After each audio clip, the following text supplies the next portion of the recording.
Walam yazal yaslukuh bihimad dalil. Walam yazal lan ora kingser atau terus menerus.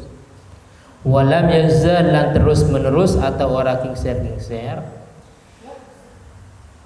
Yasluku iku melaku. Walam yazal lan terus menerus yasluku iku melaku bihima kalawan nabi lan sahabat. Ad-dalilu sopo di depan dalil itu siapa? Orang musyrik yang menjadi petunjuk jalan. Ad-dalilu sopo wong kang menjadi penunjuk jalan. Di sini orang musyrik ya. Tapi karena Nabi membayar, orang yang menjadi penunjuk jalan itu dalil. Ad-dalilu sapa wong kang menjadi penunjuk jalan. Jadi maksudnya masih dalam tahap perjalanan Nabi, sahabat Abu Bakar dan yang menjadi penunjuk jalan. Hatta qadimah sehingga teko sapa dalil atau nyampe, sehingga teko sapa dalil atau nyampe bihima kalawan Nabi lan Abu Bakar. Kuba ing Kuba, sehingga nyampe ke Kuba. Wa ya utawi Kuba iku fi dawahil Madinah, iku ing dalam pinggirani Madinah. Kuba itu posisinya ada di bagian pinggirnya kota Madinah. Kuba. Saya ulangi lagi, hatta qadimah sehingga teko atau nyampe sapa dalil bihima kalawan Nabi lan Abu Bakar Kuba ing Kuba. Jadi Kuba itu pertama nama daerah, sekarang nama Masjid Kuba. Wa ya utawi Kuba iku fi dawahil Madinah, iku ing dalam pinggirane Madinah. Wadalika utawi mengkono qadimah itu sampainya Nabi ke Madinah, maksudnya qadimah utawi mengkono qadimah di atasnya atau sampainya Nabi ke Madinah iku fisani asyara ing dalam tanggal 12. Nabi nyampe ke Madinah pada tanggal 12 min Rabi'il Awwali, di bulan Maulid. Min Rabi'il Awwali, di bulan Rabiul Awal atau bulan Maulid. Yaumal Isnaini, ing dalam hari Senin. Nah, jadi semuanya ini Nabi dilahirkan pada hari Senin tanggal 12 bulan Maulid. Nabi hijrah sama. Nabi nyampe ke Madinah hari Senin tanggal 12 bulan Maulid. Nabi wafat juga sama. Makanya di taklim dijelaskan hari Senin itu adalah hari yang paling bagus, paling barokah ya. Wa qad nazalah lan teman-teman istirahat atau manggon sementara sapa Nabi. Teman-teman manggon sementara atau istirahat sapa Nabi sallallahu alaihi wasallam ala Kulsum bil Hudam, atas Kulsum bil Hudam. Beliau istirahat sementara di rumahnya Kulsum bil Hudam. Setelah itu fashollal Jum'ah, fasholla mongko sholat sapa Nabi al Jum'ata, ing sholat Jum'at. Fasholla mongko sholat sapa Nabi al Jum'ata, ing sholat Jum'at. Karena di Madinah sudah bebas, umat muslim sudah banyak, akhirnya Jumat dilaksanakan di Madinah. Fi Bani Salim bin Auf, ing dalam Bani Salim bin Auf. Bibatnil wadi ing dalam jeroni jurang atau di dalam jurang. Bibatnil wadi di dalam jurang.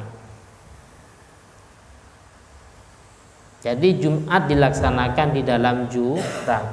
Dan hal ini wahia utawi sholat Jumat iku awwalu Jum'atin, pertama sholat Jumat bil Madinah ing dalam Madinah. Wahia utawi Jumat atau sholat Jumat iku awwalu Jum'atin, pertama sholat Jumat bil Madinah ing dalam Madinah. Jadi pertama kali Jumat dilaksanakan di Madinah ini dilaksanakan di dalam jurang. Setelah itu summa qadimal Madinah. Akhirnya Nabi nyampe ke Madinah. Tadi kan masih di Kuba. Summa qadimah mongko teko sapa Nabi atau nyampe al Madinah ing pusat Madinah atau pusat kota. Al Madinah ta ing pusat Madinah atau pusat kota.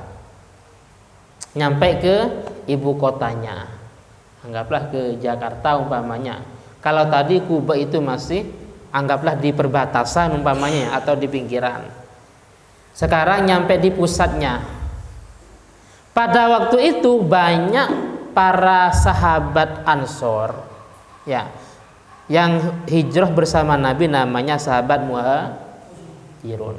Sahabat Ansor aslinya penduduk Madinah ini menawarkan Nabi untuk ditempati. Ya Rasul, ini saya punya lahan untuk ditempati. Semuanya menawarkan karena mereka yakin bahwasanya dengan adanya penawaran tanahnya ditempati Nabi, maka akan membawa hidupan mereka tambah barokah. Semuanya menawarkan. Nah, Nabi kan punya kebijakan. Kalau Nabi milih yang A, otomatis yang lain tidak terima, yang lain tidak rela. Bagaimana? Akhirnya Nabi punya kebijakan sesuai dengan tempat yang mana unta Nabi ini berhenti dan duduk di tempat itu. Nah, makanya di sini fabarokat naqatuhu, fabarokat mongko dipro ya bahasa Jawanya apa? Untanya apa? Dipro. Nah, bahasa Jawanya. Fabarokat mongko dipro naqatuhu opo untani Nabi. Akhirnya unta beliau berhenti di tempat itu. Makanya di beberapa video biasanya cuman tongkat unta, ada cahaya tongkat dan unta, tidak pernah menampilkan gambar Nabi karena nggak boleh haram ya. Ketika ada video YouTube atau yang lainnya TV menampilkan gambar Nabi, itu hukumnya haram, tidak boleh digambar ya, nggak boleh. Makanya unta beliau istirahat berhenti di tempat itu, oh berarti Nabi memilih tanah itu sesuai dengan tanah atau tempat yang dijadikan istirahat oleh unta itu. Ala babi masjidihi, atas pintu masjidnya Nabi salasa marrotin, kalawan 3 kali. Lah unta ini berhenti di tempat itu sebanyak 3 kali.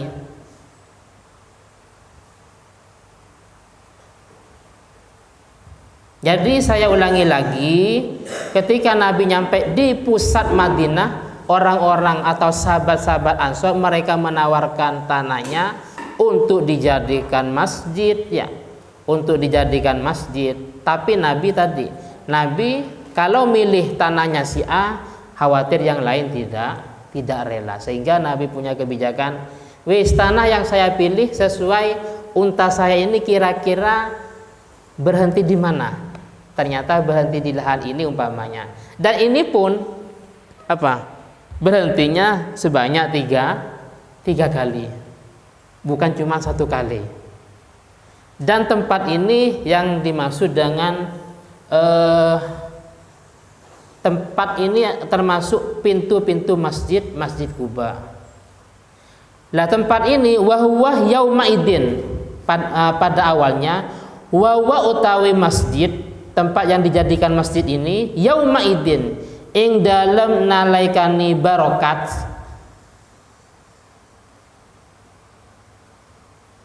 iku murbat tempat jemuran kurma, tempat jemuran kurma li Sahlin wa Suhail, yang dimiliki Sahal dan Suhail. Sahal dan Suhail ini sama-sama anak yatim, ibnai Amrin, putranya Amr.